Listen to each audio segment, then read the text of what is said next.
എന്തെങ്കിലും ഇവർക്ക് ഒരു പ്രശ്നങ്ങളും പ്രതിസന്ധികളും വരുമ്പോൾ ഒരു കൊലപാതകം നടത്തി ശ്രദ്ധ തിരിച്ചുവിടുന്ന ഒരു രാഷ്ട്രീയ ശൈലിയുടെ ഉടമസ്ഥത CPM-നുണ്ട് എന്നത് അനുഭവത്തിലൂടെ അറിഞ്ഞ് മനസ്സിലാക്കിയ ഒരാളാണ് ഞാൻ. ടി.പി. ചന്ദ്രശേഖരന് കൊലക്കേസിൽ ഹൈക്കോടതിയിൽ നടത്തിയ വിധി കൊലപാതക രാഷ്ട്രീയത്തിന്റെ ഞടുക്കുന്ന ഓർമ്മകൾ വീണ്ടും ഉണർത്തിയ പശ്ചാത്തലത്തിലാണ് കൊയിലാണ്ടിയിലെ കൊലപാതക രാഷ്ട്രീയം CPM-ന് രക്തത്തിൽ അലിഞ്ഞു ചേർന്നതാണ്.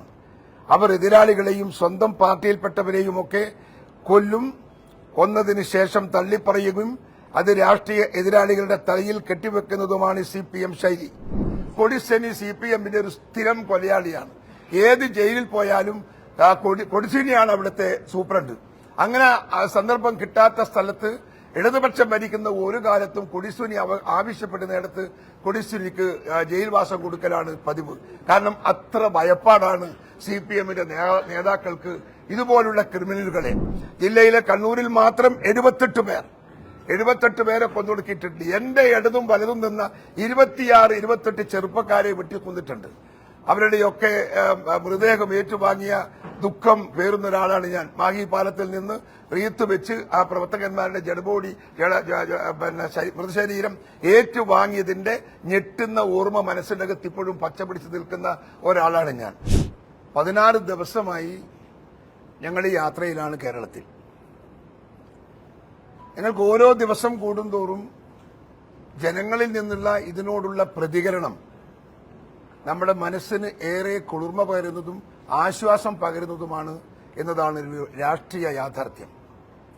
ഇത്രയേറെ കോൺഗ്രസ് പ്രവർത്തകന്മാർ ആവേശപൂർവ്വം പങ്കെടുത്ത ഒരു ജാഥ കേരളത്തിൽ ഒരുപക്ഷെ ആദ്യത്തേതായിരിക്കും എന്ന് ഞാൻ കരുതുകയാണ്. അത്രയേറെ ജനങ്ങൾ, അതിനകത്ത് സ്ത്രീ പുരുഷ ഭേദമന്യേ എല്ലാ സ്ഥലത്തും ഉജ്ജ്വലമായ പോരാട്ട വീര്യത്തോടുകൂടിയുള്ള അണികളാണ് മുഴുവൻ സ്ഥലങ്ങളിലും ഞങ്ങളോടൊപ്പം പടയണി ചേർന്നത്. അതുകൊണ്ട് തന്നെ വളരെ ആത്മവിശ്വാസമാണ് കേരളത്തിലെ രാഷ്ട്രീയത്തിൽ കോൺഗ്രസ് ഒരു അജയ്യ ശക്തിയായി വളർന്നു വരാനുള്ള എല്ലാ സാധ്യതകളും വിളംബരം ചെയ്തുകൊണ്ടുള്ള ഒരു ജാഥയായിട്ടാണ് ഈ ജാഥയെ ഞങ്ങൾ ഇപ്പോൾ വിലയിരുത്തുന്നത്. മറ്റൊരു രാഷ്ട്രീയ കൊലപാതകം കൂടി നടന്നതിന്റെ ഞെട്ടലിലാണ് നമ്മുടെ നാട്. ടി.പി. ചന്ദ്രശേഖരന് കൊലക്കേസിൽ ഹൈക്കോടതിയിൽ നടത്തിയ വിധി കൊലപാതക രാഷ്ട്രീയത്തിന്റെ ഞടുക്കുന്ന ഓർമ്മകൾ വീണ്ടും ഉണർത്തിയ പശ്ചാത്തലത്തിലാണ് കൊയിലാണ്ടിയിലെ കൊലപാതകം ചർച്ചാ വിഷയമാകുന്നത്. അവിടെ കൊന്നത് മുൻ CPM-കാരനാണെങ്കിലും കൊല്ലപ്പെട്ടത് ലോക്കൽ സെക്രട്ടറിയാണ്. കൊലപാതക രാഷ്ട്രീയം CPM-ന് രക്തത്തിൽ അലിഞ്ഞു ചേർന്നതാണ്. അവർ എതിരാളികളെയും സ്വന്തം പാർട്ടിയിൽപ്പെട്ടവരെയുമൊക്കെ കൊല്ലും, കൊന്നതിന് ശേഷം തള്ളിപ്പറയുകയും അത് രാഷ്ട്രീയ എതിരാളികളുടെ തലയിൽ കെട്ടിവെക്കുന്നതുമാണ് CPM ശൈലി. കുഞ്ഞനന്തന്റെ മരണം സംബന്ധിച്ച് ഉയർന്നു വന്ന ആരോപണങ്ങൾ ഈ സാഹചര്യത്തിലാണ് വിലയിരുത്തേണ്ടത്. ഞാൻ ഇന്നലെ പത്രസമ്മേളനത്തിൽ പറഞ്ഞു, കുഞ്ഞനന്തന്റെ മരണത്തെക്കുറിച്ച് ഒരു പുനരന്വേഷണം നടത്തണം. അതൊരു മരണമല്ല, അദ്ദേഹത്തിന് ഒരു വിഷം കലർന്ന ഭക്ഷണം അകത്തു പോയിട്ടും അദ്ദേഹം മരിച്ചു എന്നാണ് വാർത്തയെങ്കിൽ പോലും ആ വിഷം കൊടുത്തതാണ് എന്നതാണ് ഇപ്പോഴത്തെ ഏറ്റവും ലേറ്റസ്റ്റ് ആയ ജനസംസാരം നമ്മുടെ നാട്ടിൽ. എന്തുകൊണ്ടെന്ന് ചോദിച്ചാൽ അവസാനം നേതാക്കന്മാരും അങ്ങനെയുണ്ടല്ലോ, CPM-ന്റെ നേതാക്കളും താഴെത്തട്ടിലെ പ്രവർത്തകന്മാരും തെറ്റുമ്പോ ആ താഴെത്തട്ടിലുള്ള പ്രവർത്തകന്മാർ പറയും, ഞാൻ വെളിത്തോട് പറയണോ, നേതാക്കന്മാരുടെ മറ്റു പല കാര്യങ്ങളും രഹസ്യങ്ങളും അവരുടെ കയ്യിലുണ്ടാവും, അത് വെട്ടിത്തുറന്ന് പറയുമെന്ന് പറഞ്ഞ് ഭയപ്പെടുത്തുന്ന ഒരു ശൈലി നമ്മുടെ നാട്ടിലെ CPM-ന്റെ ഇടയിലുണ്ട്. കൊടിശനി, നിങ്ങളൊരു എക്സാമ്പിൾ എടുക്കാം. കൊടിശനി CPM-ന്റെ ഒരു സ്ഥിരം കൊലയാളിയാണ്. ഏത് ജയിലിൽ പോയാലും കൊടിശനിയാണ് അവിടുത്തെ സൂപ്രണ്ട്. അങ്ങനെ സന്ദർഭം കിട്ടാത്ത സ്ഥലത്ത് ഇടതുപക്ഷം ഭരിക്കുന്ന ഒരു കാലത്തും കൊടിശനി ആവശ്യപ്പെടുന്നിടത്ത് കൊടിശനിക്ക് ജയിൽവാസം കൊടുക്കലാണ് പതിവ്. കാരണം അത്ര ഭയപ്പാടാണ് CPM-ന്റെ നേതാക്കൾക്ക് ഇതുപോലുള്ള ക്രിമിനലുകളെ. കാരണം അവരുടെ മനസ്സിൽ ഒരുപാട് തെളിവുകൾ ഉണ്ടാവും, ഒരുപാട് കാര്യങ്ങൾ അവരുടെ മനസ്സിലുണ്ടാവും. അവരെ കൊണ്ട് ചെയ്യിച്ച കാര്യങ്ങൾ വെട്ടിത്തുറന്ന് പറഞ്ഞാൽ നേതാക്കന്മാർ അവമാനിതരാകുന്ന പല സന്ദർഭങ്ങളുമുണ്ട്. അതുകൊണ്ട് ഇത്തരം കൊലപാതകത്തിൽ പങ്കെടുക്കുന്ന CPM-ന്റെ ആളുകളെയൊക്കെ CPM നേതാക്കൾക്ക് ഭയമാണ്.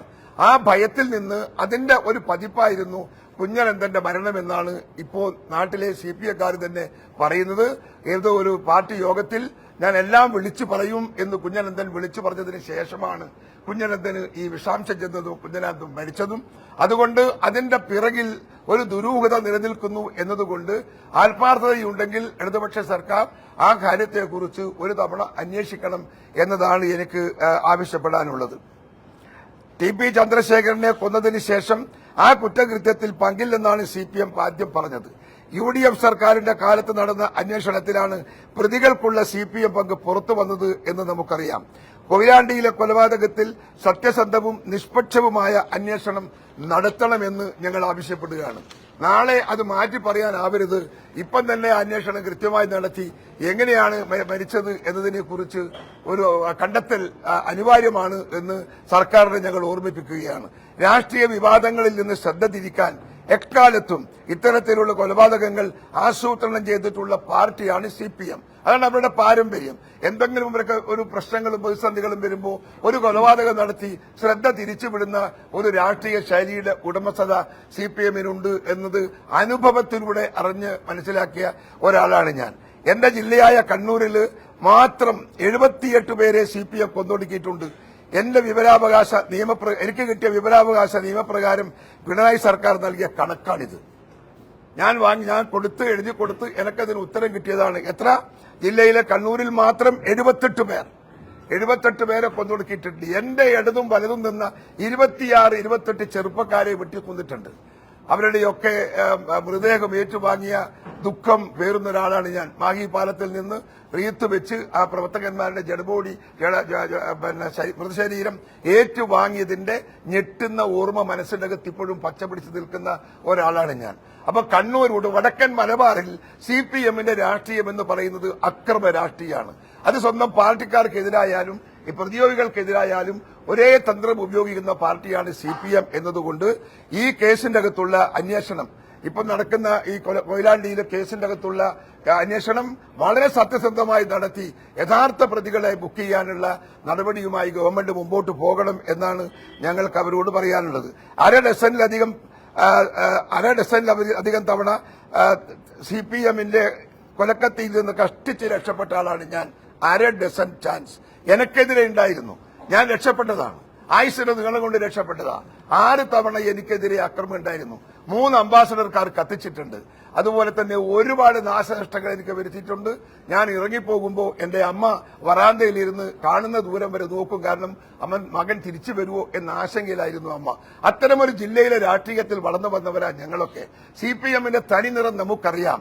അതുകൊണ്ട് എന്ത് വൃത്തികേടും കാണിക്കാൻ മനസ്സിന് യാതൊരു കോട്ടവുമില്ലാത്ത ഒരു രാഷ്ട്രീയ പാർട്ടി എന്ന നിലക്ക് ഇപ്പൊ വന്നിരിക്കുന്ന ഈ കൊലപാതകത്തിന്റെ അകത്തും വളരെ ഗൌരവമായ അന്വേഷണം നടത്തണമെന്ന് ഞങ്ങൾ ആവശ്യപ്പെടുകയാണ്.